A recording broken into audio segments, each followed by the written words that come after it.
现在呀，我们已经吃完饭了，打算呢在这个公园溜溜我们家豆包。走啊走啊，豆包，追呀追！哎呀妈，可能跑了，比我跑都快啊！我都已经要追不上它了，快跑，豆包，快跑，跑，走！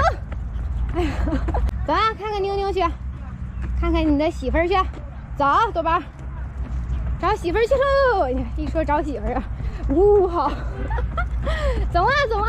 遛完我们家豆包回来呀，哎，一身汗呢。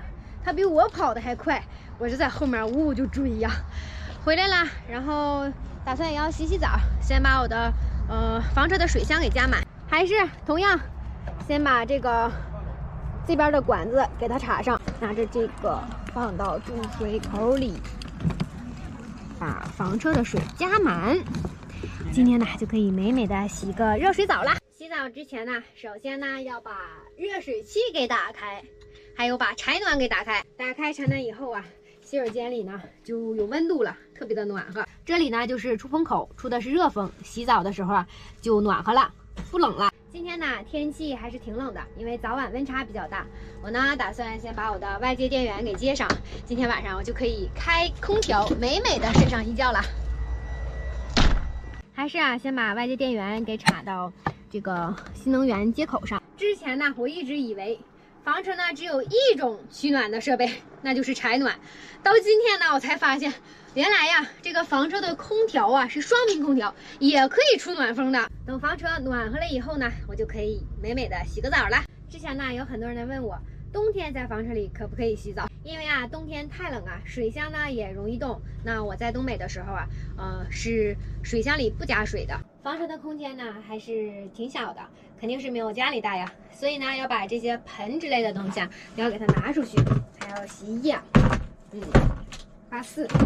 这个马桶呢是可以旋转的，在洗澡的时候可以把它给掰过去，哎，这样这会儿的空间就大了很多。这也拿出去。好了，先让大家看一下这个卫生间的空间吧。那在我洗澡的时候呢，这个地方就是够我用的了，看到了吧？我是完全是可以够用的。马桶呢往这边窜一下呀，它这块的空间呢也就余出来了。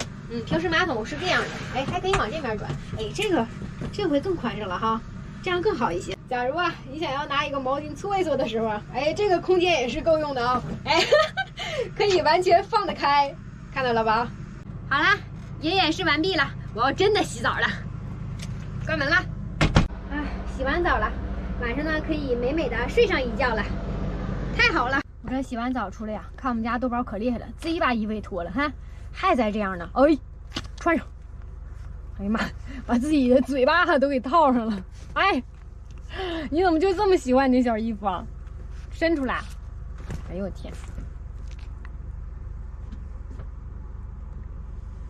其实啊，我认为呢，房车的卫生间呢是必不可少的。天气热的时候呢，可以冲凉；那在应急的时候呢，也可以上个厕所。尤其啊，是堵在高速上的时候啊，一到堵车的时候啊，就可以体现出房车的优势了。头发呀也吹干了，因为呀，在不吹干的时候，晚上睡觉呢容易头疼。好吧，我也要上床休息了。你叫什么？我们家豆包啊，我一录视频的时候就这个样子。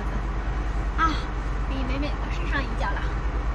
今天的视频先跟大家分享到这儿，我们下个视频见。豆包也在喊啊，拜拜。